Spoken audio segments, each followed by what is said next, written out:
Kalau kita berbuat suatu kebaikan atas dasar Allah Subhanahu wa taala, ya, maka Allah yang akan menjaga kita, memberikan kita kemudahan untuk melewatinya. Assalamualaikum ya jamaah. Assalamualaikum. Salamu alaikum ya jamaah. Salamu alaikum ya jamaah. Assalamu alaikum. Salamu. Allahu Akbar. Salamu alaikum ya jamaah. Salamu alaikum ya jamaah.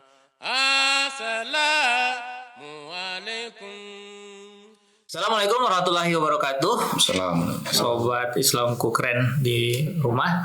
Ketemu lagi dengan saya Syaf Ahmad dan rekan saya Muzaffar Ahmad di podcast Islamku keren, Islamku indah, Islamku damai, Islamku keren. Pada kesempatan kali ini ya, kita akan membahas mengenai penghikmatan di daerah pedalaman ya, ya, bro. masih tema yang muda berkhidmat ya. Ya, yang Sebelumnya kita pernah bahas mengenai anak pengkhidmat, ya. Anak pengkhidmat like son like father, like father like son. Nah, sekarang kita bahas mengenai satu tema yang khusus juga ya. Para pengkhidmat yang di daerah-daerah pelosok. Nah, ini sebuah hal yang menarik gitu ya. Bagaimana kita mengetahui ya Islam itu adalah agama rahmatan lil alamin, seperti ya, misinya Rasulullah SAW ya. Ya, karena dalam Al-Quran juga dijelaskan dalam surah Al-Anbiya ayat 107, wa ma arsalnaka ila rahmatan lil alamin. Jadi Rasulullah SAW itu diutus untuk sekalian alam. Sehingga agama yang merupakan yang dibawa oleh Rasulullah SAW itu merupakan agama yang rahmatan lil alamin, ya. Rahmat bagi seluruh alam, dan tidak terkecuali ya siapapun ya kan, termasuk saudara-saudara kita yang ada di pelosok pedalaman juga berhak untuk menerima ajaran Islam dan butuh orang gitu. Betul. Karena memang dari segi nama Islam sendiri itu kan artinya salah satunya adalah selamat, membawakan keselamatan. Jadi ajaran agama Islam itu bisa diterima siapa saja sampai ke pelosok-pelosok negeri atau pelosok-pelosok di pedalaman-pedalaman pun, kalau memang diajarkan atau dibawa dengan ajaran-ajaran Islam yang sebenarnya, yaitu yang damai, kemudian yang selamat, itu akan diterima oleh orang-orang di sana. Nah, untuk itu juga dibutuhkan orang yang mau mempromosikan Islam itu sampai ke mereka gitu ya, ke orang-orang yang ada di pedalaman, pelosok-pelosok ya. Bagaimana mereka bisa mengenal Tuhan. Betul. Nah, di sini di studio sudah datang tamu kita. Assalamualaikum, Pak. Waalaikumsalam. Ini Pak Harpan Aziz. Beliau ini adalah salah satu pengkhidmat yang dulu pernah bertugas di daerah pelosok di daerah mana, Pak? Di Jambi. Iya, Muarabungo, Jambi. Muarabungo. Itu berapa jauh dari kota Jambinya? Kalau dari Jambi sekitar 700 kiloan ya. Kalau perjalanan sekitar 6-7 jam dari pusat kotanya, provinsi. Dan di sana berapa lama waktu itu? 7 tahun.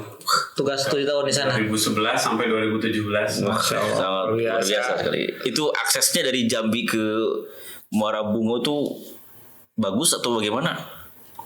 Di bawah 2013 kan memang akses kalau dari luar provinsi itu kan bisa diakses dari dua tempat, dari Sumatera Barat, Padang, itu sekitar 8 jam.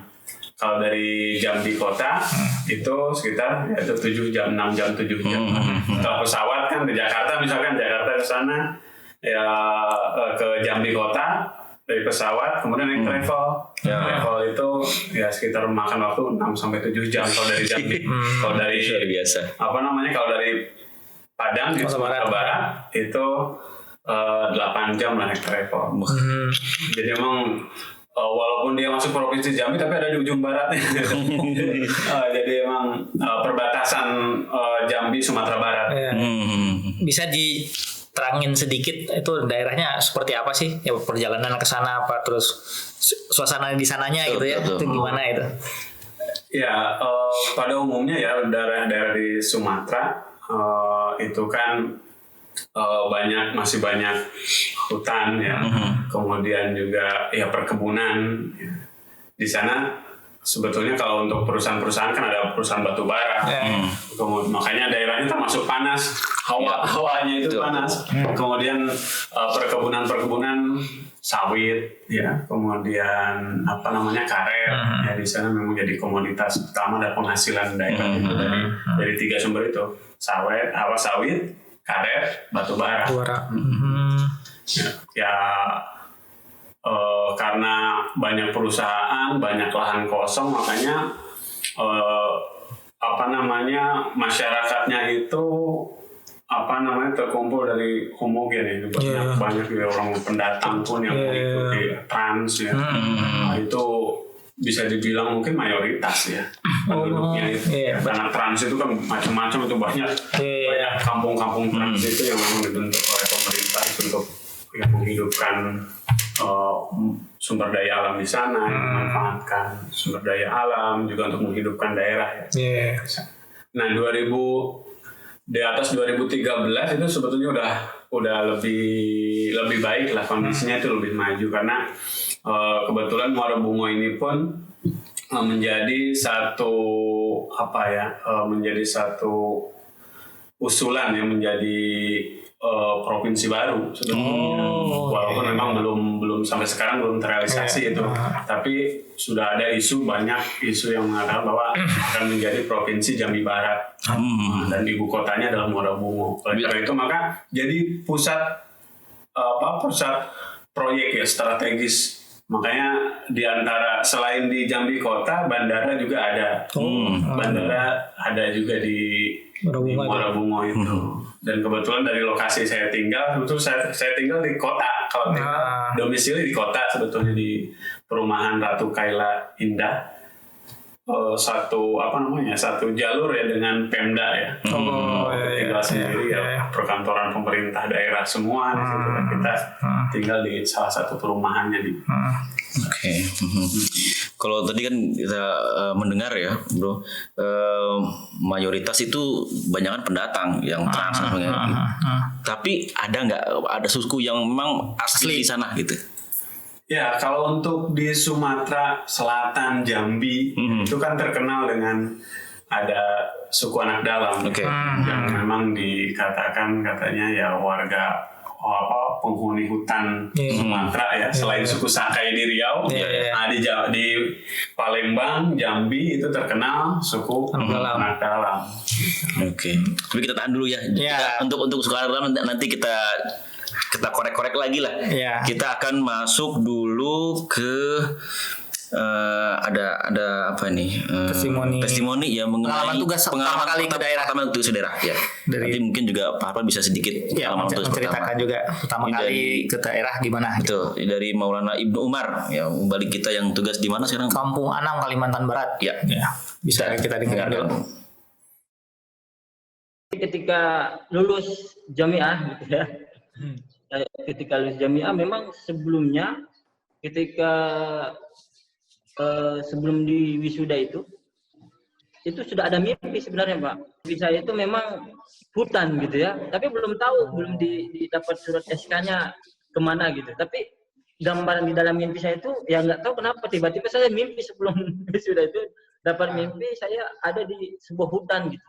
Mungkin tadi tugaskan di Papua kalau tidak salah seperti itu. Nah, ketika dapat SK ternyata dapat di Kalimantan Barat, dan SK-nya alhamdulillah sama dengan ada Maulana Arif sekarang yang di Intikom, SK-nya sama di Kalimantan juga, Kalbar. Jadi walaupun tidak berbarengan, tapi ketika dari mendarat di Pontianak, Bandara Supadio itu ketemu beliau, kita janjian untuk sama-sama kita ke tempat itu tugas gitu ya. Transitnya di Pontianak. Seperti yang pengalaman beliau, karena memang Sulawesi tempat saya juga karena masih hutan juga ya, dan juga tempatnya panas. Ketika mendarat di Pontianak 11-12 lah Pak. Ya tapi memang di Kalbar saya akui memang agak lebih panas ya daripada Sulawesi Selatan gitu. Tapi mirip-mirip Pak ya, angin banyak gitu ya, kemudian panasnya juga. Jadi naik kapal cepat ya, diantar ke tempatnya itu? Pelabuhannya Pak ya. Jadi sampai di sana bayarnya sekitar 250.000 itu, perjalanan sekitar 6 jam. Kapal cepatnya 6 jam. Saya pilih yang VIP-nya, itu coba-coba, kata Pak Muda agak murah juga, cuma bayar 250.000. Ternyata memabukkan. Karena memang Pak lewat laut Pak, pinggiran Muara itu dia. Banyak kuat, saya belum pertama, walaupun anak laut gitu ya, tapi baru pertama kali naik cepat gitu. Ada anggota di sana tapi karena pembinaannya agak kurang gitu Pak ya. Jadi kita tidak langsung ke sana, langsung cari kosan Pak. Kos-kosan sama Pak Bunda itu. Nah beliau cuma sehari di situ, beliau langsung pulang gitu ya.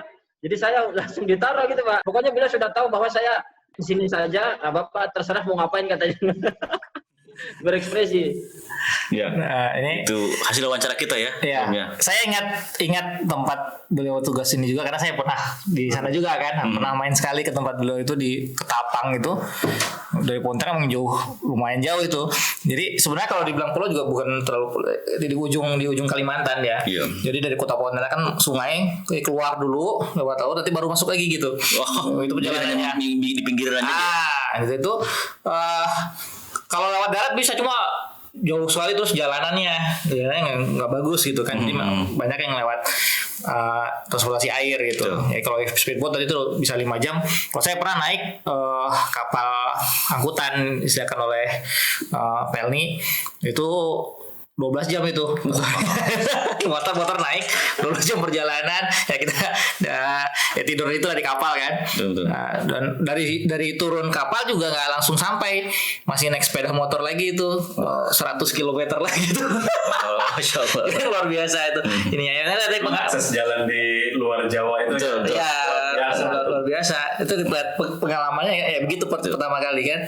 Dan kalau Pak Harpan pengalaman pertama tugas kebayangnya gimana kan pasti awal tugas loh Sumatera gimana itu? Iya sebetulnya kan ya biasa ya kita sebelum berangkat kan biasa ada beberapa saat itu kan di kantor dulu ya mengenal kondisi kerja lah gimana. Nah, akhirnya ketika itu sih sebetulnya memang udah harus menyiapkan diri karena dengar-dengar katanya jauh keluar pulau gitu kan. Cuman dulu itu sempat ada katanya di Mentawai kan. Langsung searching kan kalau Mentawai gimana kondisinya. Tapi ternyata pas SK-nya keluar ternyata kita ditugaskan ke Muara Bungo ya, Jambi. Walaupun katakanlah tidak mungkin se-ekstrim Mentawai, tapi tetap kan kita lahir besar di Pulau Jawa ya. Fasilitas nggak terlalu sulit jalan dan penerangan. Jadi memang ya walaupun belum tahu gambarannya secara jelas, tapi tetap kita kan biasa lah persiapkan diri. Dan memang ketika datang saya itu ke Jambi itu ya kita bulan Oktober ya, awal Oktober 2011 ketika sampai Jambi dijemput oleh mubalik wilayah kan ya. Karena ya kita kan ini ya jadi mubalik wilayah itu yang menguasai satu provinsi kita mubalik wilayah. Dan tentu sebagai ada mubalik wilayah, ada mubalik lokal, tentu fasilitas mubalik wilayah biasanya mungkin lebih ini gitu. Jadi ketika dijemput beliau pakai motor ketika itu oleh mubalik wilayah, dibawa ke ke rumah misi ya. Karena tiba itu habis zuhur, jadi belum tahu kan kondisi, cuman memang ya terpencil lah, jadi walaupun di ibu kota provinsi tapi memang agak ujung gitu, jadi sekitar 30 menit lah dari bandara itu kan ke rumah misi di mubalik wilayah ini. Kemudian setelah datang ya awalnya sih ya normal lah, tapi ketika habis asar kita diajak jalan keluar, kemudian hujan ya pulang itu habis isya lah, mungkin sampai rumah kok gelap gitu ya. Jadi karena jalan aspal itu habis, jadi masuk ke jalan tanah ya kan. Jadi mau balik wilayah itu Pak Dudi waktu itu sempat berhenti kan, saya kenapa Pak berhenti? Itu tengok di depan. Ternyata apa? Keluarga babi itu. Oh iya. Itu dari kebun karet itu dia nyebrang jalan, jadi kita berhenti dulu ya. Satu keluarga gitu kan jalan. Nah itu mungkin pertama kali lihat babi secara langsung ya. Kita tinggal di Jawa Barat, jadi belum pernah menyaksikan kondisi. Mungkin babi itu jadi kondisi di luar Jawa seperti itu, kaget. Kemudian terus jalan sampai ke rumah ternyata kok gelap Pak? Iya biasa. Kemudian beliau ke belakang baru nyala. Kalau saya tanya kok habis ngapain Pak? Nyalain genset. Wah. Jadi listrik masih pakai genset kan gitu waktu itu. Jadi kemudian jam 9 malam Parman mau aktivitas apa lagi? Enggak Pak. Ya sudah saya matikan ya gensetnya. Jadi nyala lampu itu dari jam maghrib sampai dengan jam 9 habis itu dimatikan lagi. Istirahat tidur ya. Aktivitas. Nah itulah. Jadi kebayang itu kalau mau balik wilayahnya aja seperti ini. Gimana kita nih? Sedangkan waktu itu saya dikirim ke Muara Bungo itu Muara Bungo belum cabang. Jadi kan bisa dibayangkan mau balik wilayahnya aja kayak gitu. Ini harus mental harus lebih siap lagi untuk menjalani tugas di Muara Bungo dan yang jaraknya dari provinsi itu sampai 6-7 jam ya. Jadi harus lebih siap nih kalau mau balik wilayahnya aja kayak gini. Berarti kita tapi ternyata lain. Ketika kita sudah datang ya dia ibu kota kabupaten ya, Muara Bungo itu, dan ya alhamdulillah karena anggota pun yang tinggal itu domisilinya di kota kabupatennya, jadi kita supaya bisa tarbiyat jalan jadi saya dikontrakan rumah di salah satu perumahan. Dan ternyata tidak seseramkan. Balik wilayah yang tinggal kita tinggal di perumahan lebih nyaman. Ini ada hal yang unik juga mungkin bro ya, terkait pengalaman pertama tugas tadi. Ya, kalau saya ingat dulu juga, saya ini mungkin rekan-rekan di rumah belum tahu, saya sama Bro Shihab ini satu letting ya. Kemudian pas pertama tugas juga kita ditugaskan itu awalnya Bro Shihab ini yang kemudian dikasih tahu di Kalimantan Timur di daerah Kutai. Kita searching gitu kan, dibilangnya melak Kutai gitu. Kita nyarinya Kutai. Kita tahunya Kutai Kartanegara, Tenggarong. Wah, luar biasa kan, ada jembatan yang kayak di Amerika, ada stadionnya Haji Imbut besar. Ya, pas tugas pertama kali ternyata yang ditugaskan saya. Berubah SK-nya. Nah, bayangan kita kan itu yang sudah kita searching di Google, kita googling, kita lihat. Tapi setelah ternyata sampai di sana dari ibu kota provinsi itu sama tadi 6 sampai 8 jam lah waktu itu. Diantar sama Bapak mau balik daerah. Dan ya itulah tidak sesuai dengan dia. Tapi ya kita nikmati aja. Ya memang pengalaman lah. Betul. Karena yang lihat babi juga sama. Saya juga pertama kali lihat babi itu ya di Kalimantan. Kalau di sana itu yang menguasai jalan itu ya. Kalau udah lewat udah yang lain tidak bisa diam aja. Penguasa jalanan di sana. Oke. Nah, sekarang ya karena kita tahu kita tugas itu kan masuk berarti ke tempat yang baru gitu ya. Bukan dari background kita juga bukan asli orang sana. Betul. Pasti pendekatan masalah adaptasi ini bisa jadi masalah. Nah, kita dengerin dulu nih salah satu testimoni dari Pak Ismail Firdaus. Masih di Kalimantan Barat juga. Nih di daerah Andeng gitu beliau tugas. Nah, gimana nih pendekatan beliau ke masyarakat ya? Ke masyarakat seperti apa, kita dengerin. Kalau kumpul di rumah kan termasuk langka dulu Pak kalau TV ya. Televisi itu langka tuh di Kampung Anam tuh pakai TV yang masih lensa yang cembung tuh. Nah itu saya manfaatkan untuk pendekatan ke anak-anaknya dulu. Jadi mereka kan nonton tuh sangat sulit Pak, kadang nyelip di jendela tuh nunggu di separuh. Saya kan kasihan menengoknya Pak. Saya pikir begini, kalau anaknya dekat, insya Allah bapaknya gampang didekati kan gitu. Saya undang semua anak-anak. karena dia nggak mau mandi Pak, saya kasih bilang boleh nonton TV, saya bilang kan, tapi syaratnya harus sholat, harus ngaji. Jadi saya jadwal, kalau waktunya mau nonton, syaratnya cium dulu bajunya. Kalau masih bau amis, belum mandi dan nampak dari kemarin masih pakai baju yang itu, nggak boleh nonton. Kalau sudah bersih, mandi, cuci kaki kan, boleh masuk, boleh nonton. Tapi ingat, kalau sudah nonton, waktunya sholat zuhur nggak boleh pulang. Jadi sholat dulu, sebagian saya ajarin ngaji kalau yang mau, kalau untuk waktu zuhur kan. Nanti setelah itu, kadang saya kasihan juga Pak.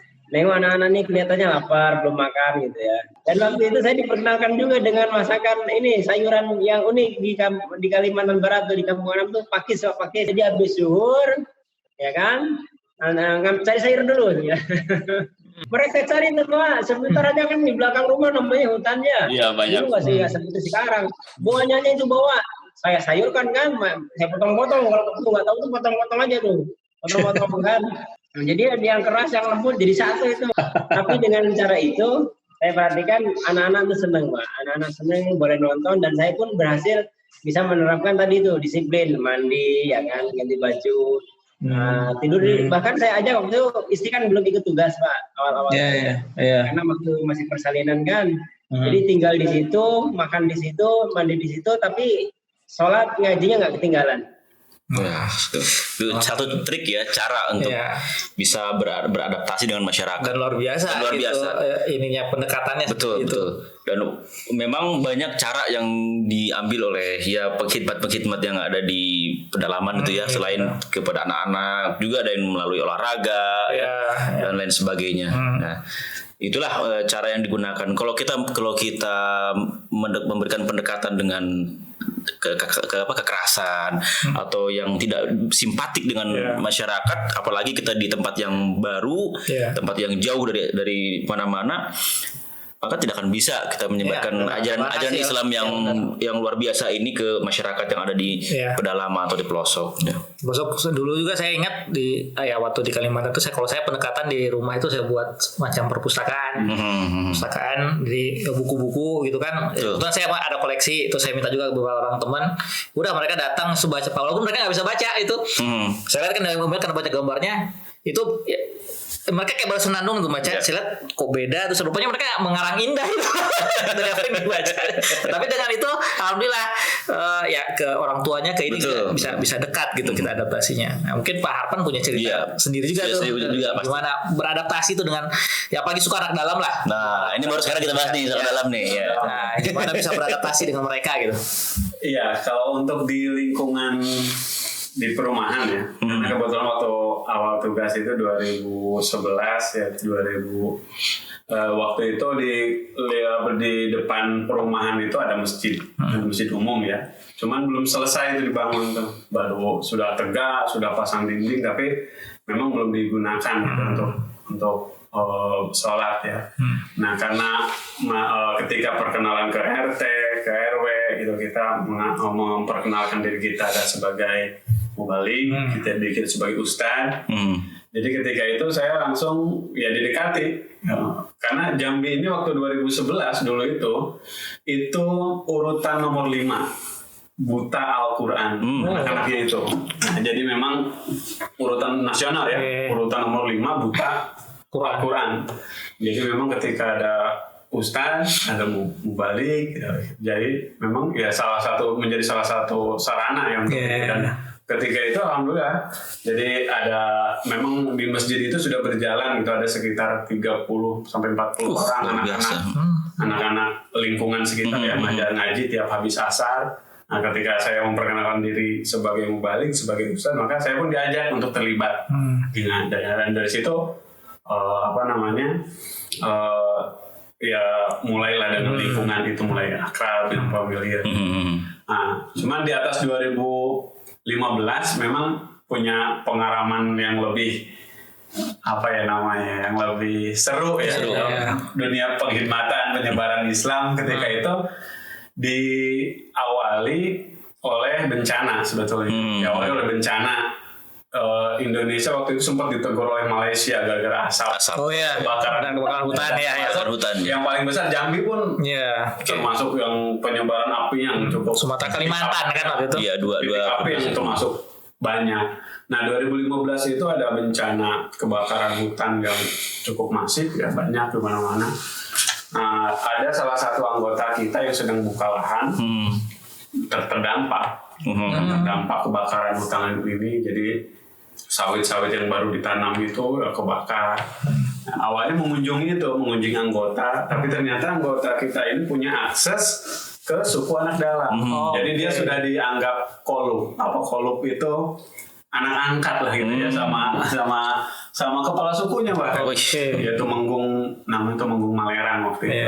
Itu Menggung Malerang itu sudah mengangkat dia sebagai anak angkat lah, sudah sangat dekat karena sering membantu. Nah dari situ kemudian ngobrol-ngobrol ternyata bukan cuma saudara kita ini ya, anggota kita ini yang terdampak. Sebagian besar suku anak dalam yang tinggal di Sungai Banyu yaitu ada 13 kakak, jumlahnya itu sekitar 33 orang ketika itu terdampak juga. Jadi mereka nggak punya penghasilan karena kebun sawit, kebun karetnya itu terbakar habis. Nah jadi dari keprihatinan itulah kita akhirnya mengumpulkan donasi. Didapatlah sejumlah bantuan seperti sembako, pakaian layak pakai waktu itu ya kita sumbangkan, donasikan ke mereka. Nah, cuman kita kan nggak mau hanya sekedar sampai di situ saja ketika itu, ingin bahwa memberikan manfaat yang lebih. Nah, setelah saya 2-3 hari nginap di sana, ya ngobrol dengan mereka, ternyata ada satu hal yang urgent yang mereka butuhkan. Apa itu ya? Pendidikan. Karena mereka kan sebagai orang dalam ya, jadi orang yang tinggalnya itu terisolasi di hutan ya, itu mereka itu ya akses pendidikan memang tidak ada, jauh. Dan selain itu memang para orang tua itu tidak membiasakan diri ya untuk kemudian menyuruh anak itu untuk belajar. Yang penting mereka ya cari makan untuk hari itu, habis untuk hari itu juga kan, seperti itu. Nah, saya sekalian memberikan bantuan ketika itu ya berupa sembako dan juga pakaian layak pakai itu, ya juga menawarkan bahwa kata saya dengar cerita-cerita dari mereka itu ya bagaimana banyak yang terbodohi oleh orang-orang di luar. Dibayangkan untuk bisa dapat tanah 7 hektar itu cuma 2 juta ya. Bisa lambat laun mereka kan habis tuh tanahnya ya. Karena mereka butuh uang, dia iming-imingi uang 2 juta, habis tanahnya dijual kan gitu ke orang pendatang gitu kan. Makanya saya ketika itu tawarkan tuh ke kepala suku itu tuh, atau sekarang punya berapa hektar tanah? Oh, kalau kebun tinggal 11 hektar. Anak atu ada berapa? Ada 5 katanya. Ya saya buka kalau pikirnya itu ya, bahwa tuh gini, coba kalau atu meninggal tanah yang 11 hektar dibagi kepada anak 5 orang. Tinggal 2 hektar. Nanti anak ini punya anak lagi ya, cucu atu. Semakin sempit ruang mereka untuk mencari makan, ya sedangkan pendidikan nggak ada.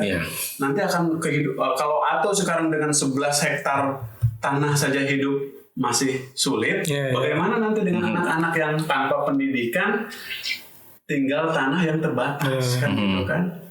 Akhirnya berpikir kan, nah untuk itu maka saya kesini bukan hanya untuk memberi bantuan ini, tapi kalau diizinkan saya ingin mengajar anak-anak ini yang kecil-kecil ini supaya bisa minimal baca tulis. Kalau baca tulis di hutan sudah susah nyari uang, Nyu bisa kerja. Maksudnya dia bisa kerja untuk keluar hutan, dengan bisa baca, bisa tulis, dia tahu. Ya, nggak akan dibodoh-bodohi lagi juga dengan oleh orang-orang. Nah, disitulah akhirnya beliau, olen lah, bagus lah kata mereka. Bagus katanya. Akhirnya sampai ketemu ini menyediakan tempat. Jadi ada bekas kebun duren, hutan larang kalau kata mereka itu hutan itu nggak boleh, batangnya pun nggak boleh terusik. Kalau ada yang musik batang pohon di situ di hutan larang itu kena denda. Tapi karena habis semua terbakar itu ya, api ya, kebakaran itu akhirnya beliau mempersilahkan kita membuat tempat untuk belajar di situ. Di situlah akhirnya kita memulai belajar mengajar kayak baca tulis anak-anaknya itu.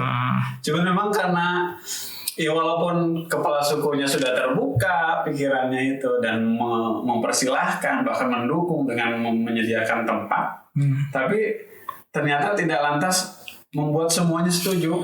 Ya, itu kita harus jemput satu-satu. Jemput satu-satu. Dan itu nggak semua orang tua mengizinkan. Iya, pasti.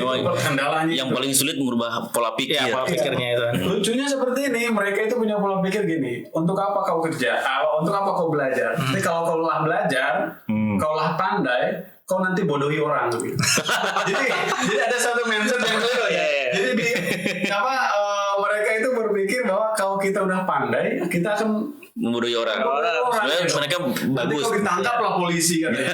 Jadi akhirnya anak-anak itu agak ketakutan itu untuk belajar. Cuman ya kita pendekatan lah sedikit. Nah, waktu itu ya alhamdulillah berjalan. Walaupun memang tidak semua ya karena pola pikir tadi ya susah memang merubahnya. Jadi saya kira-kira 2 tahun lah ya sebelum kemudian dimutasi ya ditarik ke Jakarta 2 tahun dan ada satu orang yang memang ketika itu rajin belajar itu bisa baca tulis namanya dia itu bahkan ada orang tuanya namanya Besendi. Dia berseloroh lah ketika saya mau mutasi. Pak, kalau dia mau dibawa, bawa aja Pak. Jadi memang karena sudah dekat dengan mereka itu ya pendekatannya seperti itu. Selain juga kita ya sebagai pendatang juga kan bisa sering ngajak mereka makan bersama. Itu memang efisien lah kita. Sebelum kita ingin diterima oleh orang lain, kita membuka diri dulu. Diri untuk orang-orang itu mengenal kita. Setelah mereka mengenal kita, ya kemudian secara otomatis lah ya, ketika dia merasa bahwa nyaman dengan kita, kemudian merasa bahwa kita ini bisa memberikan sesuatu yang baik bagi mereka, akhirnya ya mereka pun terbuka. Jadi selama 2 tahun itu alhamdulillah komunikasi jadi saya kalau ke sana itu paling sebentar ya 3 hari. Paling sebentar 3 hari. Sedangkan perjalanan sebetulnya nggak mudah. Dari saya di ibu kota kabupaten itu Muara Bungo ya ke Sungai Banyu ini sekitar 90 kilo. 90 kilo itu separuh jalan hitam lah, aspal. Tapi separuhnya lagi kalau hujan saya tinggal motor. Kalau hujan saya tinggal motor, saya jalan kaki. Itu tipikal kita di luar ya. Daerah begitu. Ya, oke. Nah, gini bro, kalau kita lihat tadi bagaimana pendekatan ke masyarakat. Nah, biasanya kalau kita pergi ke suatu daerah ke daerah yang baru itu selalu menyisakan suka dan duka. Banyak cerita-cerita yang menarik ketika kita tinggal di satu daerah yang baru ya. Bukan hanya ketika kita bekerja secara duniawi saja, mungkin dalam hal pengkhidmatan dalam agama juga kita juga mendapatkan hal itu, suka dan duka ketika kita bekerja sebagai pengkhidmat di katakanlah di daerah-daerah pelosok yang di luar Pulau Jawa ini. Kita sudah punya hasil wawancara kita, testimoni dari rekan kita ya, Pak Hayat mengenai bagaimana pengalaman dia di Alor waktu itu NTT ya, Nusa Tenggara Timur ya, kisah pertama kali yang dia rasakan gitu ya. Menarik, sangat menarik. Kita dengarkan.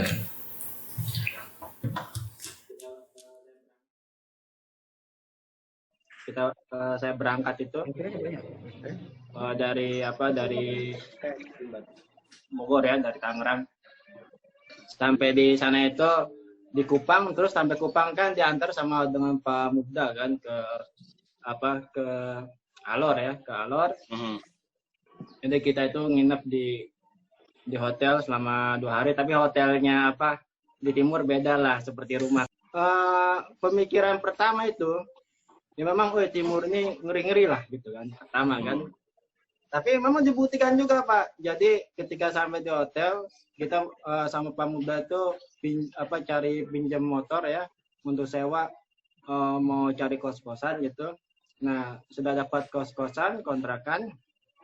Lalu kan karena ini motor disewa 1 hari, kita mau ke tempat yang Pak Abidin tuh, maksudnya keluarga Pak Abidin itu kan. Nah, sampai di situ ke perjalanan kan daerahnya mau sepi Pak. Memang untuk di Alor itu jalur yang rawan lah untuk di Alor. Nah, di situ ketika sudah kembali dari bertemu dengan anggota, kita mau pulang kan banyak sungai-sungai gitu ya, banyak sungai-sungai. Pertama saya yang bawa, sungainya kan harus kita lewati ya, nggak ada jembatannya, jadi licin karena belum biasa kan saya jatuh. Pak Muda ini terpental. Terus pas pulangnya saya bilang gini, pas mau lewati sungai itu, bilang Pak Muda berhenti dulu karena Pak Amin nelfon kan, karena beliau pernah di situ. Nah, di situ kita karena lagi berhenti, ya orang-orang mabuk itu pada datang gitu. Datang kita, wah, pakai kayu Pak besar sekali. Motor dipukul pakai kayu besar sekali, kayu sampai patah. Saya bilang, aduh ini motor boleh sewa ini kan. Aduh ini jalur satu-satunya. Itu pengalaman pertama saya seperti itu perkenalannya. Ya ngelihat memang itu hal-hal yang banyak yang nggak kita duga kadang-kadang gitu ya. Dalam satu tempat ya yang kayak tadi. Saya juga ingat pertama kali ke Kalimantan Barat, saya belum bisa naik sepeda motor yang kopling itu, yang motor biasa kan. Nah, itu ada satu orang anggota sana Pak Fitri namanya, dia bilang, Pak, ajarkanlah saya supaya lancar kan. Oh ya siapa? Besok kita pergi ke Kampung Anam katanya. Sebelumnya saya coba dulu kan, dari kisah itu ya udah mulai agak bisa, tapi masih sering berhenti kan. Nanti pokoknya saya bawa sepeda motor di depan, bapak ngikutin aja saya. Saya pikir belajar kan, mau belajar paling berapa kilo lah kan, balik lagi ke rumah gitu. Rupanya itu saya dibawa itu 80 km. Perjalanan pertama saya baru belajar motor kopling. Ya, itu yang tadinya perjalanan harus paling 1,5 jam atau 2 jam, itu saya 3 jam ya. Karena belum lancar. Ada truk, banyak kendaraan besar tuh. Berhenti. Itu pertama kali, itu pertama banget saya padu ke daerah Kalimantan Barat Bengkayang itu. Itu pengalaman gak terlupakan itu, saya ingat waktu itu pertama kali itu. Kalau saya dulu waktu di Kutai Barat itu ya, kita memang saya tinggal sama seperti Pak Harpan itu tinggal di daerah ke kabupatennya, walaupun ya kabupatennya itu kalau jangan dianggap di Pulau Jawa itu kabupaten, mungkin hampir seperti kelurahan, jarak antara rumah dengan rumah itu jauh sekali. Nah kita punya daerah binaan itu karena dikenal Kutai Barat itu pada waktu itu tahun 2009 itu banyak mu'alaf di sana, banyak mu'alaf. Nah daerah binaan saya itu namanya Kampung Gemuruh. Nah, Kampung Gemuruh itu mayoritas suku Dayak, ada 2 suku Dayak, ada Dayak Benoa sama Dayak Tunjung. Itu dan pada saat itu belum ada musola di sana. Nah, pengalaman saya yang pertama kali itu yang berkesan gitu ya, dengan Pak Muda, Mubalik daerah, kemudian Mubalik yang lain, kita cari kayu itu ke hutan sendiri dengan anggota, kita cari ke hutan sendiri, dipotong-potong dari kayu-kayu segede gini, kemudian dirapikan, dipotong-potong, dibelah-belah, disomel gitu kan. Kita bangun sendiri, ya musolanya kita bangun sendiri. Nah, musola jangan dibayangkan musola kayak di Jawa ya. Musolanya itu karena kita bukan ahli tukang semua kan, pasang gitu aja, udah mirip ya kalau dibilang kandang kambing lah, gitu aja betul kan. Terus di bawahnya itu awalnya kita karena nggak paham ya daerah itu, memang daerah itu banyak hewan yang tadi babi ya. Nah ketika kita sholat itu babinya, namanya anak-anak babi itu berkeliaran di bawah musola kita, gitu. Apa yang bilang babinya jangan nengok. Babinya nengoknya masih antar.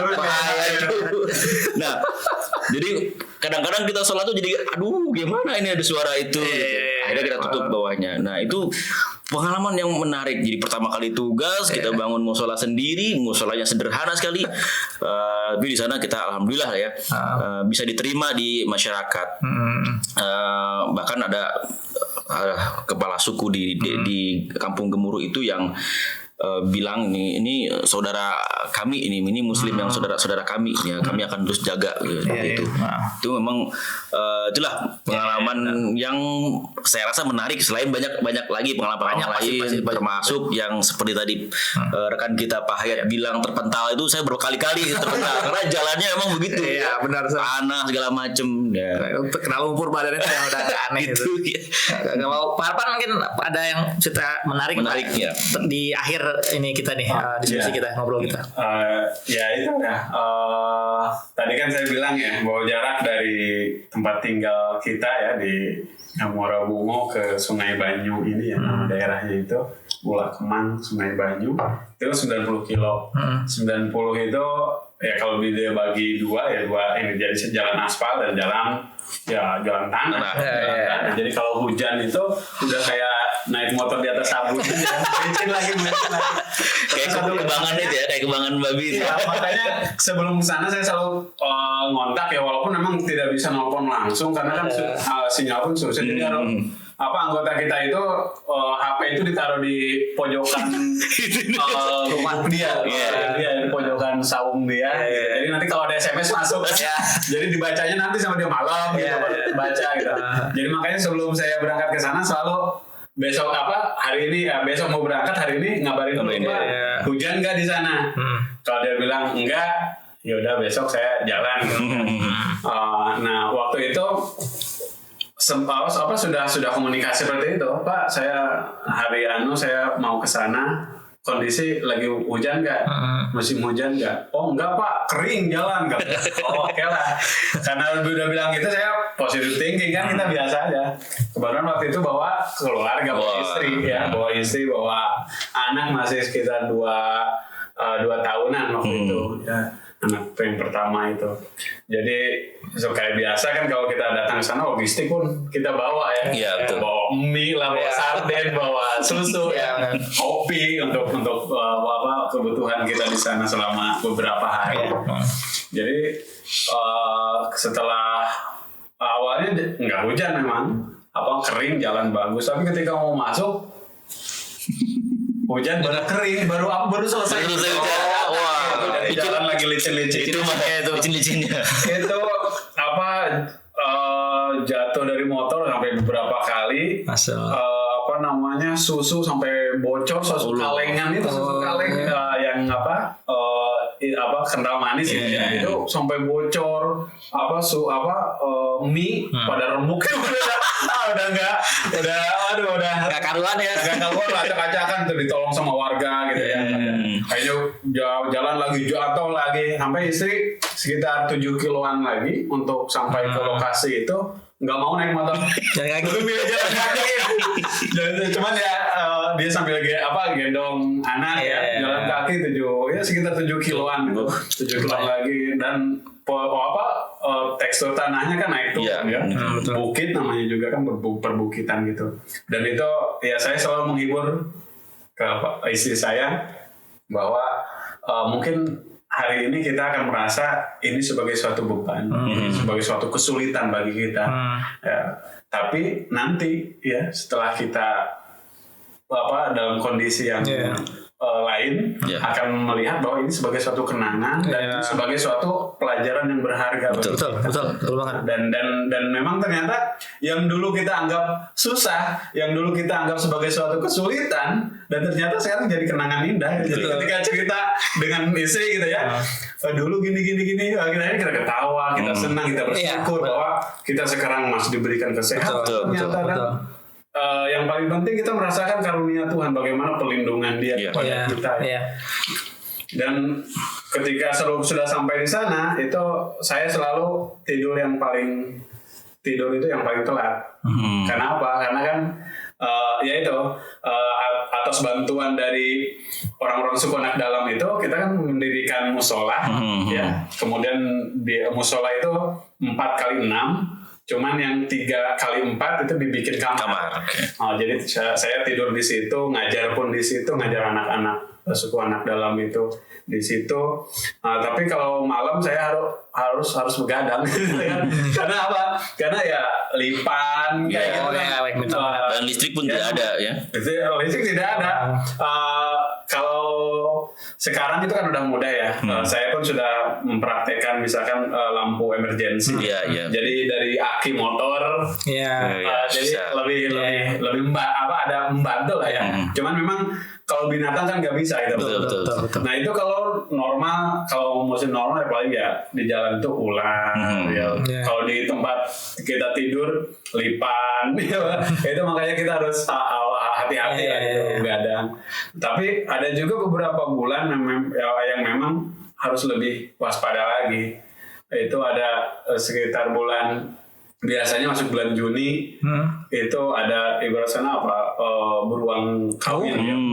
Kalau kan ya namanya masih hutan ya. Jadi binatang-binatang buas, harimau, beruang itu memang ya masih banyak gitu ya. Masih banyak. Jadi bulan Juni nih, sekitar bulan Juni, Juli itu ada masa di mana beruang itu agresif. Kemudian ya musim kawin. Kalau di kita mungkin di Jawa Barat ada istilahnya anjing itu ya, musim kawin anjing suka berisik kalau malam itu anjingnya ini beruang pun kayak gitu. Cuman kalau jumpa dengan manusia biasanya lebih agresif. Tapi kalau tidak biasa mereka jalan aja kayak babi itu. Jalan aja tapi kalau tapi kalau beruang kalau di musim itunya itu yang harus lebih hati-hati lah. Itu kena mungkin pengalaman menarik ya. Menarik ya. Ya kesulitan waktu itu. Kalau sekarang malah jadi berkesan dulu pernah melewati kisah kayak gitu kan itu bermakna untuk membangun mental kita. Priceless itu sih karena saya juga istri itu malah sering kapan-kapan kita kalau ada rezeki yuk main lagi ke sana gitu. Kita napak tilas karena anak juga lahir di sana kan. Ya mudah-mudahan lah itu tadi yang namanya pengalaman itu bukan hanya dari hal yang mudah kali ya, tapi hal yang seperti itu jadi pembelajaran buat hidup kita bakal lebih berkesan dan enggak akan terlupakan itu untuk hidup gitu. Oke, bro. Udah semua ya? Sudah semuanya kita bahas. Ya mudah-mudahan bisa jadi inspirasi lah buat sobat-sobat keren di rumah. Ini apa yang kita bicarakan di sini ini sebenarnya bukan untuk apa ya? Bagaimana kita melihat itu tadi para pengkhidmat ini ketika kita memang sudah namanya bekerja di jalan Allah Ta'ala, bagaimanapun halangannya akan dikasih kemudahan akan bisa kita lewati gitu bareng-bareng. Jadi jangan takut dan itu bagaimanapun kondisinya insya Allah Ta'ala akan selalu ada buat kita gitu. Jadi rekan-rekan sobat keren di rumah jangan takut untuk menjadi pengkhidmat agama. Berkhidmat dalam agama itu sangat mulia ya, menyebarkan ajaran damai, ajaran keselamatan ini sampai ke pelosok-pelosok negeri itu merupakan satu hal yang sangat istimewa, sangat luar biasa sekali. Nah, di setiap kesulitan yang kita hadapi itu pasti ada kemudahan. Kalau kita berbuat satu kebaikan atas dasar Allah Subhanahu Wa Taala, maka Allah yang akan menjaga kita, memberikan kita kemudahan untuk melewatinya. Gitu. Jadi demikian podcast kita pada hari ini. Sekali lagi mudah-mudahan sobat kalian semua bisa ambil pelajaran dari apa yang kita bisa menjadi inspirasi bagi kita semua. Ya semua Pak Harpan sudah hadir di sini. Terima kasih sudah undang. Nanti kapan-kapan kita ngobrol lagi soal yang lain gitu ya. Oke, kalau gitu kita ucapkan assalamualaikum warahmatullahi wabarakatuh. Islamku indah, Islamku damai, Islamku keren. Assalamualaikum ya jamaah. Assalamualaikum.